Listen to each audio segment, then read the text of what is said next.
There's a place in the Nevada desert where your GPS gives up before the road does, where even birds stop flying overhead, where the only things standing are cracked fences, scorched signs, and a tower. Not a cell tower, not anything listed on local registries. It's thin, metal, maybe 30 feet tall. From far off, it looks abandoned, a skeleton of some forgotten relay station. But if you get close enough, you'll hear it. A faint hum, just beneath hearing, just enough to make the back of your neck feel like it's listening too. People say it doesn't transmit anything. No radio waves, no shortwave, nothing. But it was never meant to send, only to watch. This is the story of 3 urban explorers who found the tower, who climbed the gate that wasn't supposed to be locked, who followed the tunnel beneath it, and who never really came back the same. It started with a video, a black and white upload posted to a private forum under a throwaway name. No caption, no music, just a handheld camera, moving fast, breathing hard, flashlight shaking. The only thing it caught clearly was the tower. You wouldn't think much of it, not at first, except for the final frame. 3 seconds, 1 shot. The camera dips, and you see a hatch in the ground, slightly open, like someone had just gone in, or come out. That was all Ryan needed. He was 22, into urban decay videos, photography, geocaching, that sort of thing. He'd already been inside half the abandoned rail tunnels in Nevada, even once flew to Michigan just to film a ghost mall. But this tower? This wasn't on any map. It wasn't talked about in any Facebook group. It wasn't pinned. And that meant it was real.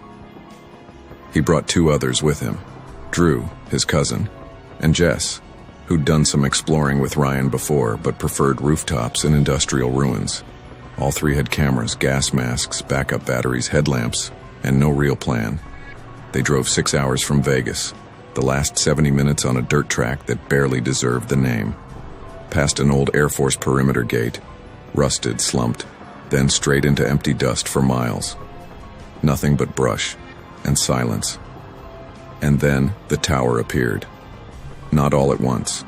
First as a glint, then as a shape, then as a thing. 30 feet, hollow. Its metal frame was blotched with rust, but it hadn't collapsed. Beneath it, a fence, chain link, weirdly intact, locked with a modern padlock that looked too new for the setting. But Ryan didn't hesitate.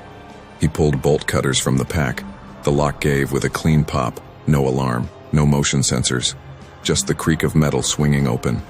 Inside the fence was gravel, not sand, packed in hard and swept clear, like someone had been maintaining it. And then they saw the hatch. It wasn't big, just a steel square sunk into the gravel, maybe 4 feet on each side. No writing, no number, just a single lever lock, already unlatched.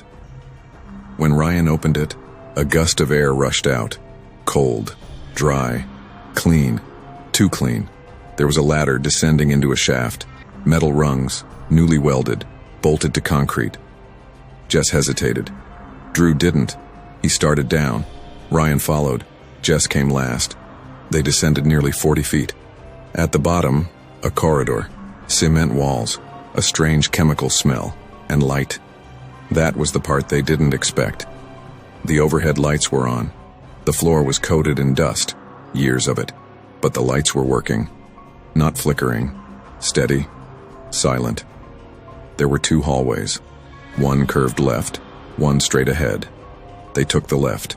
It opened into a circular chamber, maps on the wall, a console against one side, dead screens, missing keys, shelves, and beds, 4 of them. Metal frames bolted into the walls, still made, blankets folded tight. Someone had lived there. Or worse, someone still did. Ryan started filming. He panned slowly. Drew checked the lockers. Most were empty. One held a canteen. Another had what looked like a uniform. No markings, no flag. Just gray fabric, stiff from time. Then Jess called them over. She'd found a notebook. Moleskin, bound shut with black tape. The first page had one word: observe. The second, log every anomaly. The rest, unreadable, pages torn, ink smeared, sections blacked out with what looked like soot. One page had dozens of tally marks, too many to count. Jess closed it. She wanted to leave. Ryan said no. They pressed deeper. The next room was colder. Way colder. A storage area, shelves lined with metal crates, each stamped with long-expired U.S. government codes. A few were cracked open. Inside, documents, film reels, sealed tubes, and one box, larger, sitting in the center of the room on its own platform. Jess stepped closer.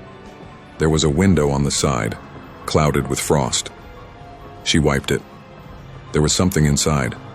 It looked like a machine, a cylinder fused with wires. But in the center, something moved. It twitched, like it had felt the heat from her palm. Jess stepped back. Ryan leaned closer, and the machine inside moved again. Something reacted. That's when the lights flickered. Only once. But when they steadied, the door behind them had closed. They tried the door. It wouldn't move. Drew pounded on it. Jess backed away. Ryan stayed quiet. Then a light above them, one single fixture, began to pulse. Slow, then faster. A beat, like a signal. And then, from the far side of the room, came a voice. It wasn't a scream or a whisper. It was just one word. A voice that wasn't in the room. A voice that sounded exactly like Ryan. It said, "Observe." Then came another voice. This one mimicked Drew. Same pitch, same cadence. It said, "Return." Jess turned off her flashlight. The room was fully lit, but the lights weren't from above anymore. They were coming from the machine. Each time it pulsed, the air around it shimmered, like heat, but freezing. Ryan backed up. His voice cracked. He was breathing hard. He said he was done. He didn't want to record anymore. That's when the notebook he had placed on the ground burst into flame. No sound, just fire. And then the door opened behind them. No warning, just opened. They didn't think. They ran. Up the ladder, into the sunlight. Jess reached the top first, then Drew. Ryan came last, clutching his camera, breathing like he'd run a marathon. His hands were shaking. They didn't speak for a long time. They just stood by the Jeep staring at the tower. Ryan was the first to break the silence. He said, "The machine knew my name." Drew asked how he was sure. Ryan looked at him and said, "Because it knew yours too." They never uploaded the footage. Ryan deleted the video files a week later, said they were corrupted. Jess stopped exploring altogether. Drew moved out of state, but the tower is still there, still humming, still watching. Some say it was a Cold War bunker. Some say a psychological experiment in isolation and identity. Others think it's not man-made at all. But Ryan said something else. 2 months after it happened, he emailed Jess just one sentence. "What if we never really came back up?" There are places in the American Southwest where roads stop pretending to be roads, where towns vanish, not just from maps, but from memory. Places so still, you wonder if time ever came back for them. Out there, near the border of Utah and Arizona, is one such place. Locals don't talk about it, not because they're scared, but because they don't think of it at all, as if forgetting it is part of survival. A dead mining town, left behind by a failed copper rush. Buildings still stand mostly. Church, general store, rusted rail lines swallowed by brush. No electricity, no signage, no record. They call it Esther, if they call it anything at all. And for a couple from Flagstaff, looking to escape their routines and find a little desert solitude, Esther seemed perfect. No crowds, no cell towers, no eyes. What they didn't know was that someone else had already claimed the silence. Someone who didn't want to be seen, but wanted to be known. Isaac and Marie were both teachers, mid-30s, outdoorsy, but careful. They'd been to Zion, Yosemite, all the major trails, always prepared, always planning. But this trip was different. It wasn't about the parks, it was about getting off grid. They'd read about Esther on an obscure hiking forum, a place people mentioned only in passing. Cool ghost town. Creepy vibe. Still standing. Isaac found a trailhead outside of a forgotten highway turnoff. From there, a dirt road led straight into nowhere. No lights, no signs, just red dust and distant cliffs. The sun was dropping low when they pulled up. The town rose from the flat earth like a memory. Buildings sagged into themselves, boards curled, windows long gone. But the layout was still there. Streets, a church steeple, a schoolhouse whose bell tower leaned to one side, as if whispering something nobody wanted to hear. They didn't set up in the town proper, just outside it under a bluff near some dry scrub. They pitched their tent in a clearing with a good view of the stars and no trees nearby. They built a fire ring from scattered rock, lit it, and settled in. The first night was uneventful, quiet. Stars blanketed the sky, coyotes howled far off. It wasn't until sunrise that they noticed it, a single matchstick, placed upright in the dirt just outside the tent flap. Isaac saw it first. He was stepping out to stretch when he almost knocked it over. One wooden match, red-tipped, stuck perfectly straight in the sand. At first, he thought it had dropped from his own gear, but his matches were in a sealed tin. He asked Marie. She hadn't touched them. They shrugged it off. Probably left by another camper. A joke, maybe. They hadn't seen tire tracks, but wind erases everything out here. Still, Marie's smile was a little tighter over breakfast. They hiked the surrounding ridges that day, found the remains of a mine shaft, collapsed in, a water pump buried in brush. Nothing unusual. But every time they glanced toward the ghost town, they noticed how the buildings never seemed to reflect light, as if the sun passed over them without touching. That night they made a bigger fire, ate early, talked less. The wind came up stronger. At one point Marie swore she saw a figure by the schoolhouse, just standing. Isaac looked. Nothing was there. They zipped the tent tight before bed. The next morning, there were 2 matchsticks, both placed upright, one on either side of the tent flap. Marie said nothing. She just looked at Isaac and he understood. They didn't laugh. They didn't shrug it off. Someone had been near them while they slept. Again. They packed quickly, but something stopped them from leaving. Marie said it first. "If we leave now, we never find out what it is." Isaac nodded, but he didn't agree. They stayed. That evening, the fire wouldn't catch. Every time Isaac lit a match, it flared, then died. Marie tried too. Same result. Matches that burned out almost instantly, no matter how carefully they shielded the wind. Eventually, they used the backup lighter, but the fire never felt warm. As night fell, they noticed something new. Another matchstick. This one wasn't near the tent. It was in the center of the fire pit, standing in the ash, unburned. They didn't sleep much. Marie sat up, holding the flashlight. Isaac laid still, pretending to be calm. The wind scratched at the tent, but it didn't flap. It tapped, like fingers. Then, at exactly 3:17 a.m., the tent lit up orange. Isaac jumped up. The side of the tent was glowing. Shadows moved outside, tall, angular. One shape, then none. Marie screamed. The fabric started to melt. Heat rolled in like breath. They scrambled out, dousing what they could. Water, dirt, their hands, anything. Within 2 minutes, half the tent was scorched, their sleeping bags gone. And around the camp, matchsticks, dozens, standing in the dirt like tiny sentinels, each one placed with care, each one pointing toward the tent. They didn't bother packing. They grabbed what wasn't burned and ran, back toward the town, then past it, toward the ridge. The trail looked wrong in the dark. Trees they hadn't noticed before seemed to crowd closer. Buildings leaned differently. The wind carried voices that didn't match anything human. They kept running until the headlights of the truck came into view. Marie jumped in first. Isaac threw what little they had into the bed and started the engine. But as the truck lights swept across the road, they caught a figure, standing just beyond the hood, not moving, holding a box, a matchbox. The man was tall, thin, wearing something faded, maybe a uniform, maybe nothing at all. His face was featureless in the light. He didn't step forward. He didn't speak. He just dropped the matchbox onto the road, then walked backwards into the brush. Isaac didn't chase him. He just drove. They filed a report with local authorities. A ranger hiked out a few days later. He found nothing.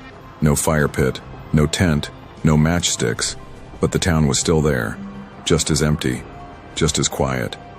The ranger said he didn't like how the buildings looked, said they seemed like they were waiting. Marie doesn't go camping anymore. Isaac sleeps with a smoke detector in every room. And the matchbox, they never opened it. They keep it sealed, in a drawer, under 3 books. Because no matter where they go, they always seem to find a single matchstick, near the door, standing straight up. There are things parents pass down to their children without explanation. A gesture, a phrase, a name never mentioned outside the home. You don't question it at the time. It just becomes part of the fabric of your childhood, like bedtime rituals, or stories told only when the lights are off. You grow up, you forget, or you think you do, until one day, the wrong memory comes back at the right moment, and it saves your life. But it also opens a door you didn't know existed, one that's been waiting for years. This is the story of a man who remembered something he thought was nonsense. A code word, given to him as a boy by a father who rarely spoke about his past. A phrase that meant nothing, until the exact moment it was needed. And by the time he found out what it really meant, it was too late to take it back. He was 30 when it happened. Driving alone, 2 hours past sunset, somewhere in southern New Mexico, on a road the GPS didn't name, headed toward a friend's wedding outside Las Cruces. He wasn't in a rush, just trying to get there before dawn. The playlist had run dry, so he'd been calling old friends, letting the miles disappear into conversation. The only person who hadn't answered was his father. Not that he was surprised. They hadn't spoken in over a year. Not because of a fight. Just a long stretch of silence that neither of them had tried very hard to break. His father was a quiet man, always had been, served overseas, rarely talked about it, retired early, spent most of his days in the backyard, tending to plants he didn't name and writing in notebooks nobody was allowed to read. Growing up, there were rules. No friends over after dark, no unannounced knocks, and never, ever, open the front door if someone said the phrase, "Does the rabbit still run?" That was the phrase, the code. When he was 6, his father made him memorize it, told him if he ever heard that question, no matter who said it, neighbor, mailman, even a teacher, he had to lock the doors and hide. Didn't matter what they looked like. Didn't matter if they smiled. No rabbit, no answer, just silence.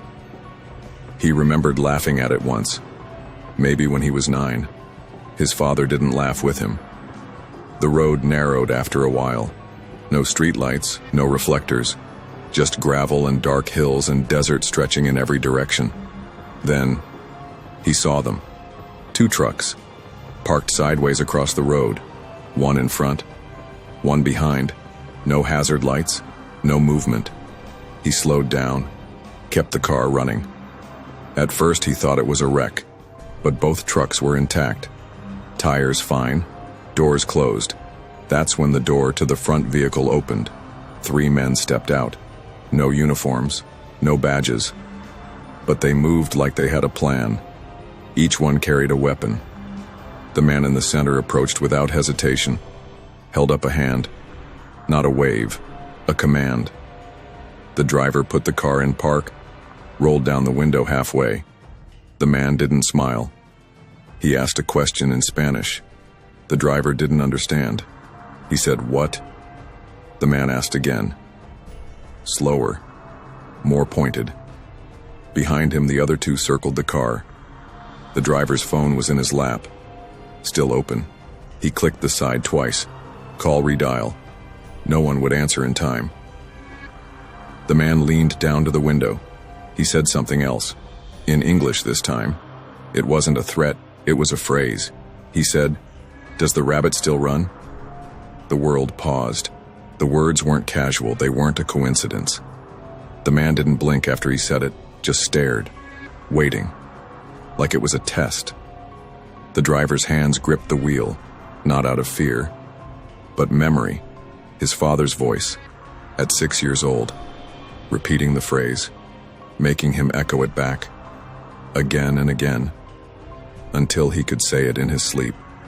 He'd never used it, never said it out loud to anyone, until now. He looked the man in the eyes and answered, "Only when the door is closed." It was like flipping a switch. The man stepped back, said something quickly to the others. The guns lowered. The trucks reversed, slow, coordinated. The road cleared. Nobody explained anything. Nobody apologized. As the driver passed them, he locked the doors, drove faster, but didn't speed. He didn't ask questions, not until he was halfway to Las Cruces, and by then he already knew they wouldn't have answers. He tried to call his father the next morning. No answer. He emailed, texted, left a voicemail. Nothing. When he got back home 2 days later, he drove straight to the house. But it was empty, furniture gone, garden overgrown, mailbox taped shut, no forwarding address, no note. No neighbors had seen a moving truck. No one had seen anything, just gone, as if someone had erased him. It took a while, but eventually he tracked down one of his father's notebooks, found it in a pawn shop 40 miles away. The owner said a man had dropped off a stack of coded journals and never returned. Most were gibberish, except for one. Inside were pages of numbers, drawn maps, scribbled diagrams of buildings that didn't exist, but halfway through, a list. It had names, dates, countries, and one heading, authorized phrases, children only. Under it, "Does the rabbit still run?" Response, "Only when the door is closed." Below that, function, clearance bypass, class red. It wasn't a code, it wasn't protection, it was permission. A phrase that opened a door, yes, but not for him, for them. He never found his father again. But sometimes, late at night, he sees trucks pass by his house. Always slow, always just one. No plates, no lights. Once he got a letter, no return address. Inside was a single sheet of paper. It said, "Tell no one, or the door closes for you too." There was no signature, just a thumbprint, pressed in black ink, his own. Which of the 3 stories stayed with you the most? Was it the humming tower, the matchsticks, or the code word passed down like a curse? Let me know in the comments, and if you've ever experienced something that still keeps you awake, I'm listening. Like, subscribe, and turn on notifications. There's more waiting just beneath the surface.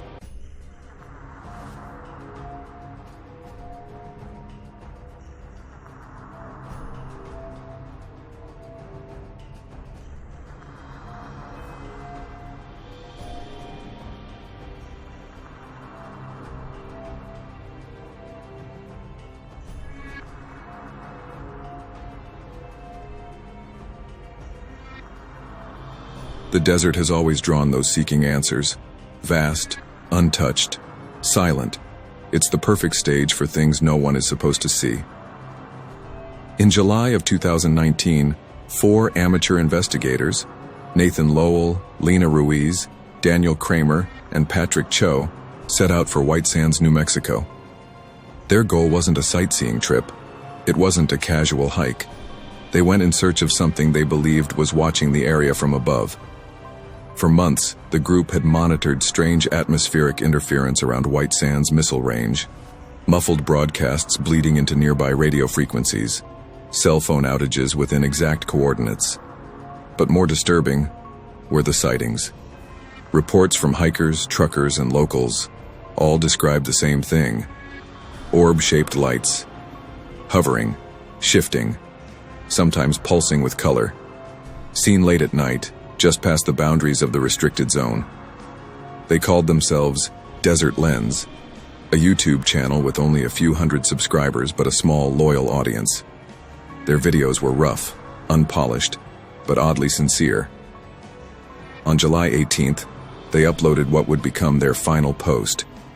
The video, titled "Night Watch Begins Uncut," shows them setting up camp just 3 miles outside restricted federal land.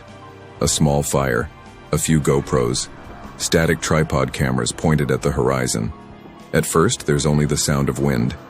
The group laughs nervously. Then, just after midnight, the tone shifts. Audio transcript, last known recording. Lena, are you hearing that? Nathan, it's probably the wind. Daniel, that's not the wind. Something's walking. Pause. Heavy breathing, sudden rustling outside tent. Patrick, shh, kill the light. The screen goes black. Then a single sentence in white text fades in. We're hearing things outside the tent. It's not the wind. That was the last upload. When their families couldn't reach them after 48 hours, a missing persons report was filed. Rangers located their SUV parked safely on an overlook. Keys still inside, phones dead. But the camp had been flattened. No tent, no bags, no camera gear, nothing. Then, 11 days later, an Arizona hiker found a camcorder buried halfway in the sand, nearly 14 miles west of the camp's GPS location. The lens was cracked, the screen shattered, but the tape inside was intact. The footage begins at 3:12 a.m. The campfire is out. In the distance, barely visible, 3 lights hover silently in the sky, forming a slow-moving triangle. There's no sound of engines, no wind. The camera shakes violently. Someone is running. Flashlight beams whip across the sand, screaming, then static, a flash. For 0.8 seconds, a figure is seen between the lights. Its proportions are wrong. Limbs too long. Skin glowing faintly. The video cuts out. Within 24 hours of the video's leak to local media, the area where the group vanished was locked down. The official reason? Live munitions testing. No media were allowed within 20 miles of the zone. Satellite images blurred at the coordinates. And then came the rumors. One Reddit user, posting under the name Del Sierra X, claimed to have accessed a now-deleted live feed from a camera positioned near the blast gates of a remote compound. The user wrote, "I saw 3 figures in suits, not hazmat, not military, moving like they weren't used to the gravity." The thread vanished within 2 hours. But it wasn't the only anomaly. Amateur radio operators logged bursts of high-frequency signals that matched the signature used by the now decommissioned HARP installation in Alaska. Some claimed it wasn't just interference. It was a pulse, designed to disable something or contain it. 6 weeks after the search had ended, police in Laredo, Texas responded to reports of a man walking barefoot along Highway 309, disoriented, mute, covered in sand. Fingerprints confirmed it was Daniel Kramer, one of the 4 who vanished. But something was off. Medical examiners determined Daniel had experienced cellular degradation, consistent with overexposure to radiation, levels that would have required long-term contact. His blood work suggested he had aged significantly, but biologically, he had only been missing for 3 weeks.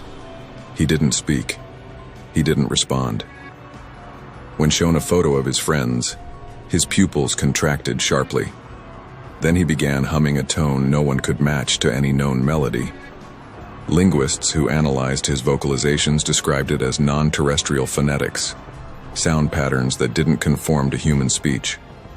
After 4 days, Daniel vanished from the secure facility where he was being treated.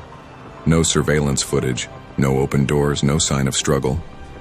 The remaining members of Desert Lens were never found. Their YouTube channel has since been deactivated, but copies of that final video circulate still, passed between forums, late-night archives, and folders labeled "Do Not Watch Alone." The desert doesn't always let go. The lights come for those who look for them, and they don't always return them. 2 stories, 2 deserts, a solo traveler who vanished without a trace, and a group whose search for truth ended in silence. Not all who wander are lost. Some are taken.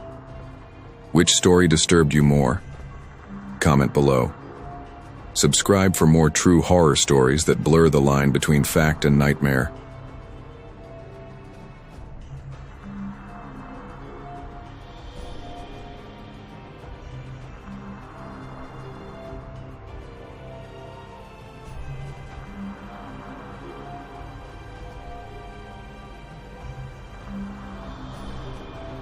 They weren't chasing ghosts. Not exactly. What they wanted was evidence of something unspoken, of something hidden behind the dry, sunburnt layers of America's vast, forgotten places.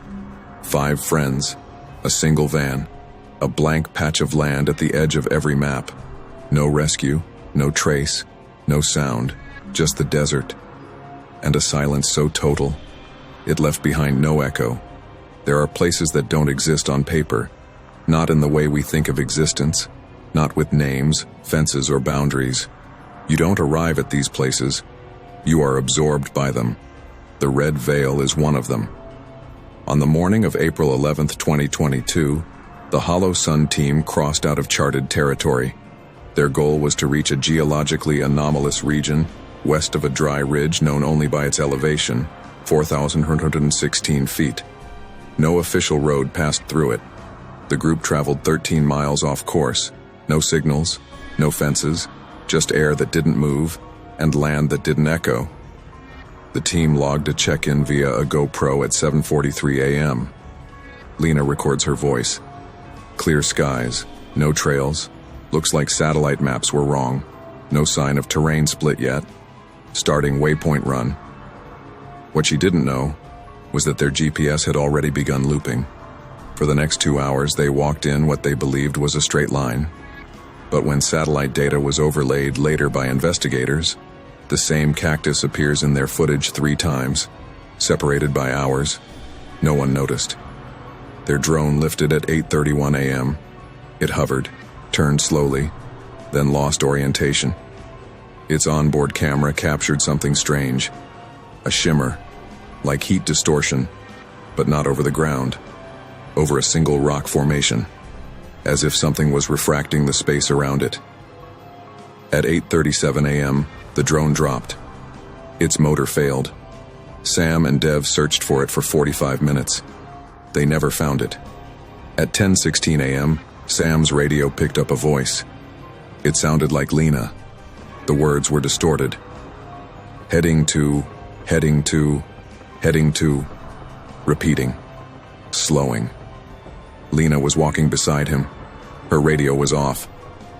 Emily noted changes in the soundscape. She claimed the wind changed pitch. She stopped recording multiple times, saying she heard something beneath the ground, like pressure or breathing deep below. On playback, a low rhythm was captured at 18 hertz, a frequency below the average human range of hearing. Still, it was there. At 11:12 a.m., the group began preparing lunch. This segment is missing from all devices. The next available footage shows them reacting to sunset. Between 11:12 a.m. and 5:37 p.m., no data exists. Camera logs show no breaks. Power remained stable. But time, at least to them, collapsed. They believed they'd camped somewhere near the ridge, but GPS data placed them 2.6 miles west of where they began. No footage of the move exists.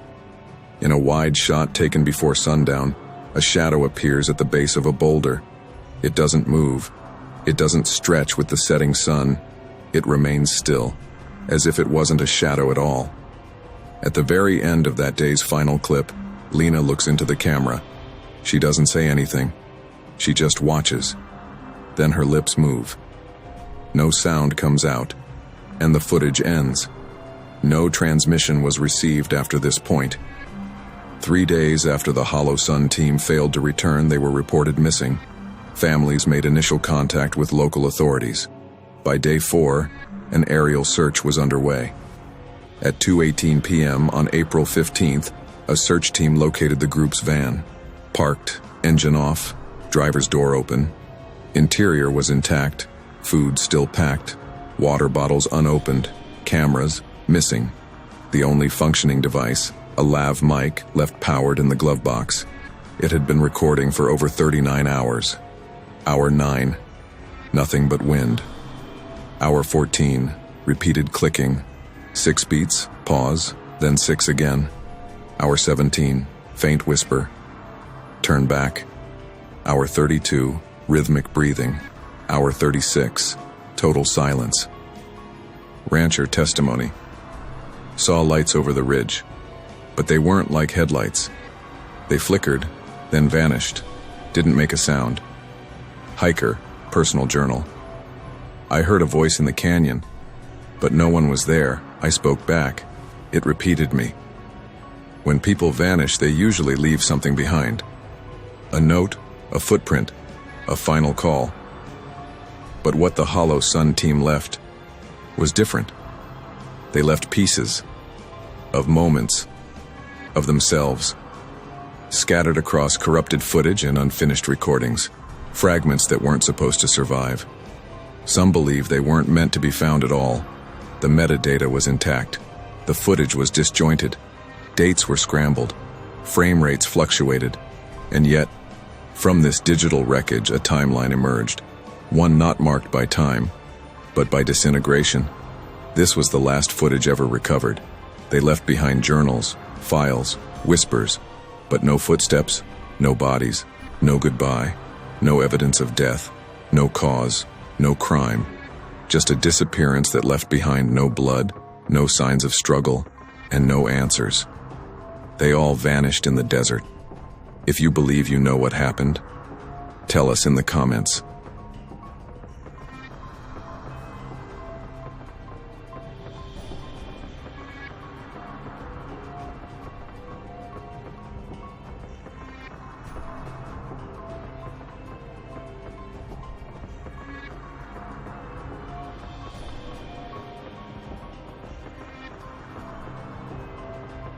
They walked off the highway and didn't come back. Some disappearances raise questions, others raise conclusions. Then there are the few that never settle at all. Stories where the facts don't contradict each other, but still don't add up. This one comes from Valencia County, New Mexico, Route 117, a stretch of land that locals used to call the Yellow Mile. It's not a town, it's not a location, it's a gap between cell towers, between mile markers, between sightings. In May of 2003, 3 people went missing just off this highway. They weren't campers. They weren't ghost hunters. They were unrelated. They never met. And they vanished weeks apart. But each of them parked their car within the same 100-yard radius and walked into the same open desert. One left behind a voice message that's never been released publicly. One left her car running with her purse in the front seat. The last was caught on wildlife camera moving strangely, shirtless, barefoot, as if being pulled by something he couldn't see. Their cases were never connected, officially, but they should have been. Emma Stahl, age 29. Traveling from Gallup to Santa Fe. Last call at 4:41 p.m. to her sister. Car found 2 days later, engine still warm. Her voice message, obtained through legal filing, is 26 seconds long. I can see the highway, but I don't know how I got turned around. I thought I was walking in a straight line. It's hot. Wait, is that someone? Search dogs were brought in. They never picked up a scent. Her boots were found 80 yards apart. Her phone was recovered with the GPS tracking looped in a spiral pattern, something that shouldn't have been physically possible given the terrain. Reuben Mays, age 62, former math teacher, retired, known hiker. His family said he'd gone to the desert for solitude, a common ritual he had followed for years. But in 2003, he never returned. His last known location was confirmed by a store clerk: gas, water, and 2 packs of batteries. 4 weeks later, a wildlife monitoring camera picked up his silhouette, head tilted backward, standing motionless for at least 6 frames. The camera, according to its manufacturer, had no pause function, and yet the time code suggests he stood there for almost 11 minutes. Unknown male unidentified. DNA unregistered. No fingerprints. First seen by ranchers in July of the same year, wandering along the outskirts of a fenced tract called the Hartwell Parcel. He was never found, but boot prints from that day were analyzed by a retired tracker from the BLM. His conclusion: the subject was walking backward, every step in reverse. All three cases share no genetic link, no common motive, no criminal background, but all three cars were found parked 20 miles south of the same decommissioned communications site, an unnamed Cold War relay station last updated in 1981. Amateur radio operators in the region had long suspected something was active on that land, not military, not commercial, but transmissions, intermittent, quiet, specific, always between 2 p.m. and 4 a.m.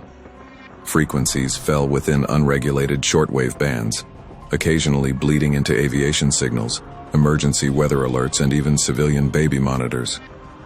One operator reported a phrase that repeated for 19 minutes on May 21st. Shifting west, light in the arms, shifting west, light in the arms. The voice, he claimed, was male, but only partly. None of this made the papers, not because it wasn't real, but because it didn't lead anywhere. No suspects, no ransom, no weather events, just three people who walked into a place that shouldn't exist and never came out. Some desert stories end with rescue, some with remains. But in rare cases like this one, there's no ending at all. Because the only thing that was ever recovered from any of these disappearances was a cassette tape, found in the middle of a sand patch, 10 inches below the surface, wrapped in cloth, untouched by heat.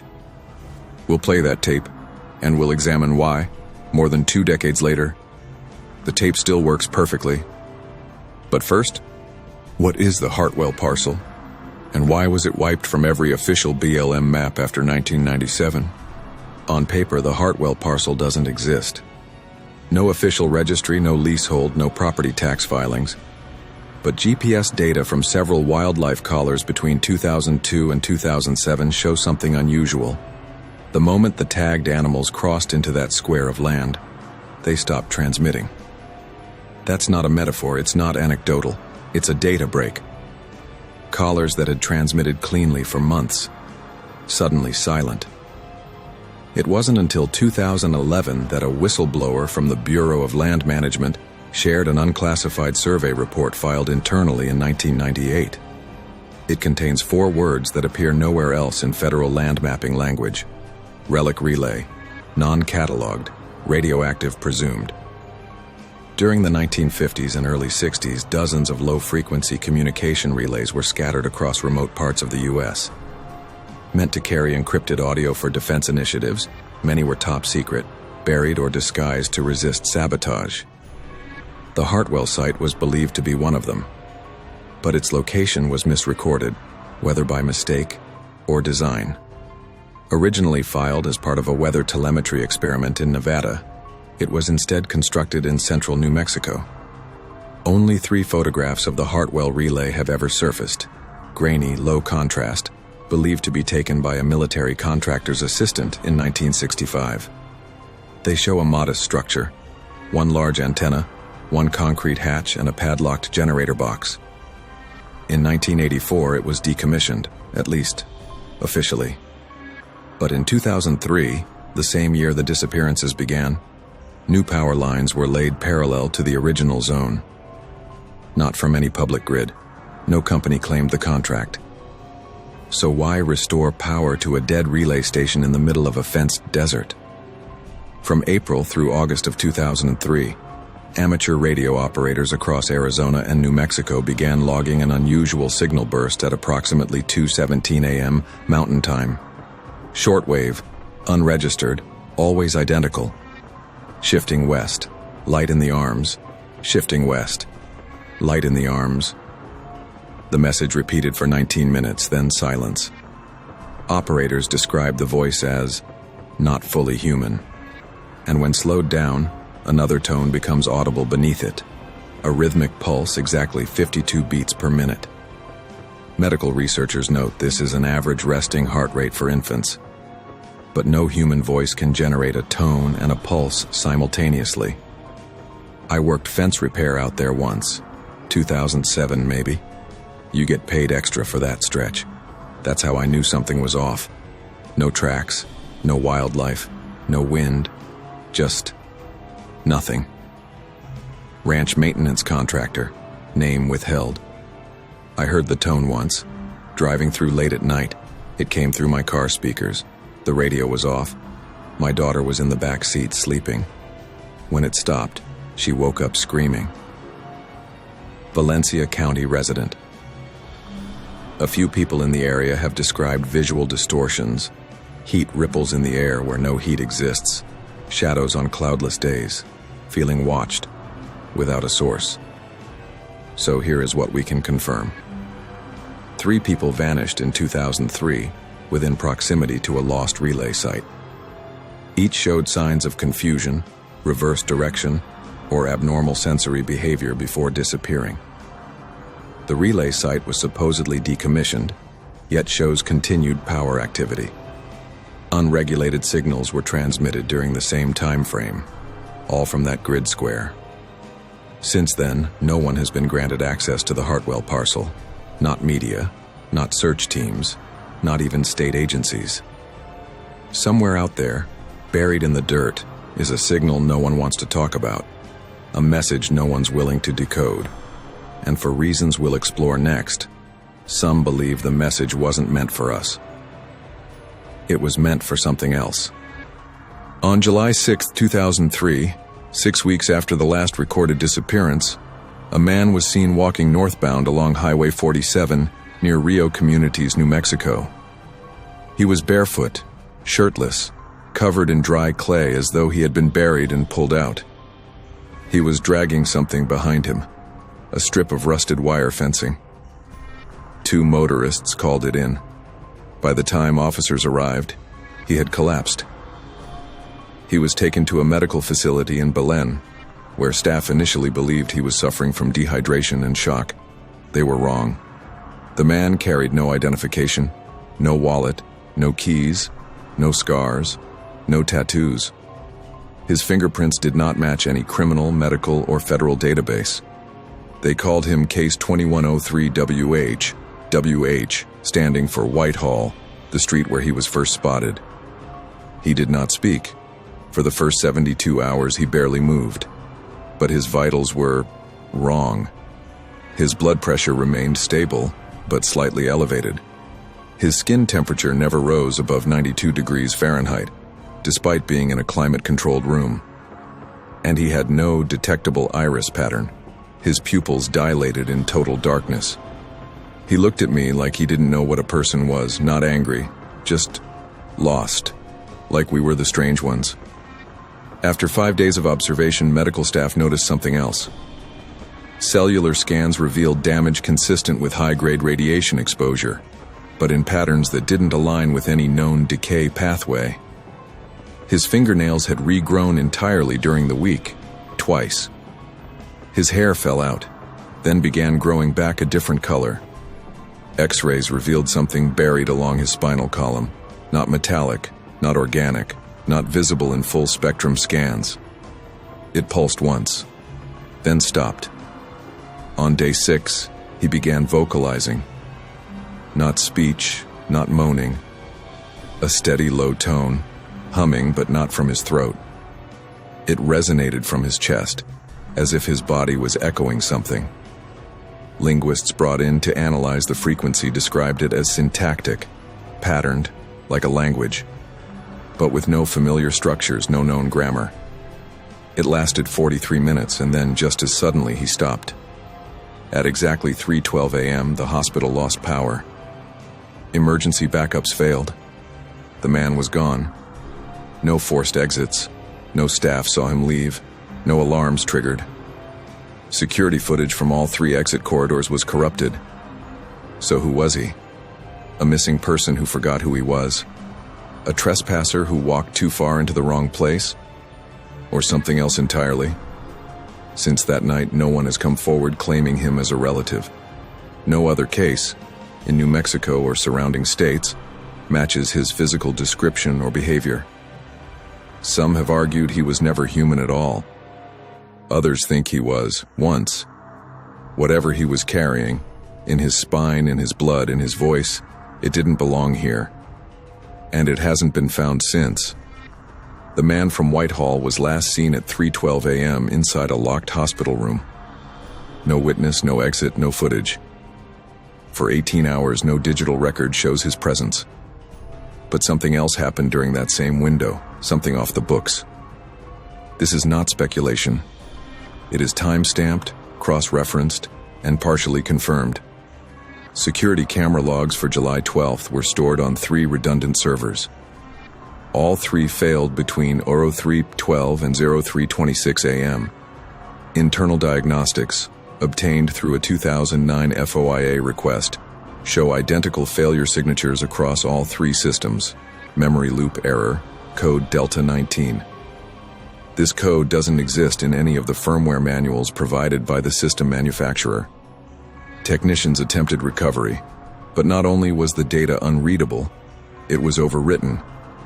Not deleted, replaced.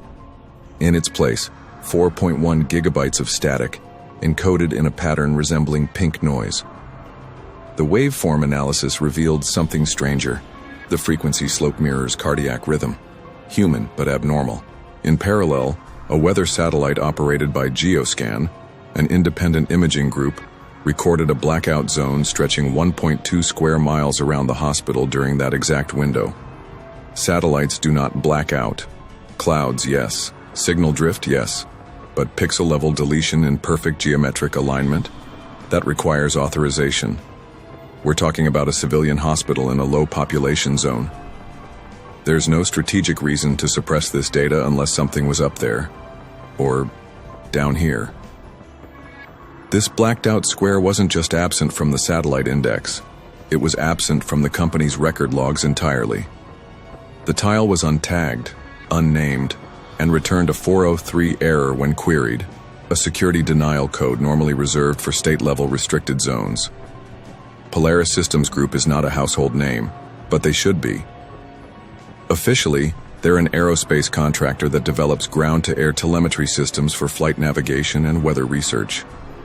Unofficially, they have several non-public contracts with military and experimental communications units. In 2004, a former Polaris subcontractor leaked an internal memo titled, "Wild Echo Phenomena, New Mexico Corridor." The memo references echo subjects, plural, and includes coordinates within 200 meters of the Hartwell parcel. It also references a second term, arcing time bleed. There is no known scientific definition for that phrase, but linguists believe it implies non-linear memory retention, the idea that time may not be unfolding the same way for whatever returned. 18 hours, no surveillance, no satellite visibility, no internal hospital logs. What does that mean? It means someone made the choice to erase what happened, and someone else made it possible. The man who vanished inside Belen Medical has not been seen since. But traces of his presence still exist, in corrupted data, in frequency anomalies, in scattered reports of humming voices inside baby monitors, car radios, and sleep study equipment, all within a 20-mile radius. What he brought back with him, if he brought anything at all, wasn't meant to be seen. But the effects remain. We hear it now. We hear you. Return complete. Exit remaining. We've shown you what we've found, what we can verify, what we can only speculate. And now we ask you, what do you think happened in the Hartwell parcel? Was it a failed experiment? A signal never meant for us? Or proof of a larger hidden system? One that takes, tests, and sometimes sends something back? Let us know what you believe. Comment below. Share what you've seen. And if you've experienced anything strange near White Sands, we want to hear it. Subscribe to this channel for more real stories that don't have easy endings. And if you find a tape buried, play it. Just don't listen alone. Not all who disappear are lost. Some are chosen,